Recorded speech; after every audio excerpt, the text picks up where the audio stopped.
តម្លៃចង់បញ្ជាក់ឲ្យឃើញទៅមានតម្លៃបងប្អូនកូនចៅយើងដែលកាន់សិល5បាននោះវាមានតម្លៃជាងសម្បត្តិសិទ្ធិទៅទៀតនឹងឯងឲ្យយើងរីករាយជាមួយនឹងរបស់ដែលមានតម្លៃទៅកុំឲ្យរស់នៅហាក់ដូចជាមិនមានអីសោះដល់បរតនត្រ័យនឹងមានតម្លៃប៉ុណ្ណាមានសិល5នឹងមានតម្លៃប៉ុណ្ណានឹងឯងដូច្នេះល្មមតែរស់នៅសុបាយរាល់ថ្ងៃនឹង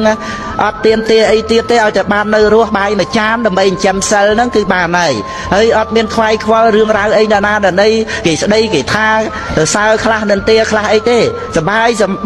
ជាមួយគេសរសើរក៏សុបាយជាមួយគេនិន្ទាខ្លះហ្នឹងក៏សុបាយរសជាតិណាមានផ្អែមមានជូរមានប្រៃមានហឹរអីខ្លះដោយរសជាតិសម្លទៅផ្សំទៅវាឆ្ងាញ់ទៅយ៉ាងណាបញ្ញាទទួលគ្រប់រសជាតិមានលៀបអត់លៀបមានយោអត់យោសរសើរនៅទេរឿងក្នុងជីវិតហ្នឹងវាផ្សំទៅវាទៅជាអារម្មណ៍ឆ្ងាញ់នៃបញ្ញាគឺទទួលបានគ្រប់រសជាតិនៃការពិតណាដូចរសអាហារអញ្ចឹងផ្អែមគេផ្អែមរបស់គេអញ្ចឹងយើងពេញចិត្តឬក៏តោះចិត្ត